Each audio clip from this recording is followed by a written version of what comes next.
అసలు రాజ్యాంగంలో రాజధాని అనే పదం ఎక్కడైనా ఉందా అని? రాజ్యాంగంలో ఎక్కడ రాష్ట్రాలకు సంబంధించి రాజధానులు అనే పదం ఎక్కడా లేదు. దేశానికి మాత్రమే రాజధాని ఉంటుంది తప్ప రాష్ట్రాలకు రాజధాని అనేది కాన్స్టిట్యూషన్లో లేదు. Only seats of governance. ఈ ఫ్యాక్ట్ నిజంగా కూడా ఎవరు కూడా మర్చిపోకూడదు. సాక్షాత్తు కేంద్ర ప్రభుత్వం కూడా రాజధాని అనేది రాష్ట్రాల ఇష్టం అంటూ అధికారికంగా వీళ్ళు మన ఏపీ హైకోర్టులో కౌంటర్ అఫిడవిట్ కూడా దాఖలు చేసినారు. కేంద్ర ప్రభుత్వం ఆంధ్రప్రదేశ్ హైకోర్టులో ఒక కౌంటర్ అఫిడవిట్ కూడా దాఖలు చేసినారు. ఈ మేరకు రాజధాని విషయంలో కేంద్ర ప్రభుత్వానికి ఎలాంటి పాత్ర లేదు అని కూడా ఆ అఫిడవిట్లో వాళ్ళు పేర్కొన్నారు.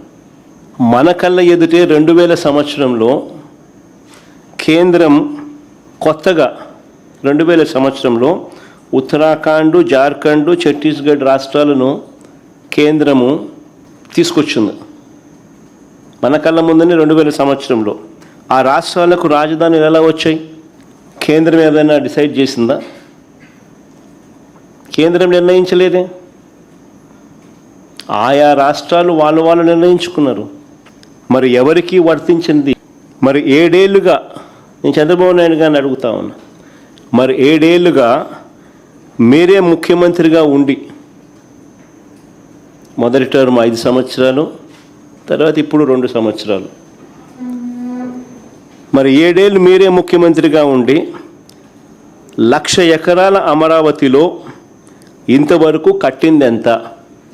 1,00,000 ఎకరాల అమరావతిలో ఈయన 7 ఏళ్ళు ముఖ్యమంత్రిగా ఉంటూ అమరావతి అనేది తన పెట్ ప్రాజెక్ట్ అంటూ తాను నినాదమిస్తూ తాను ఇంతవరకు కట్టింది ఎంత?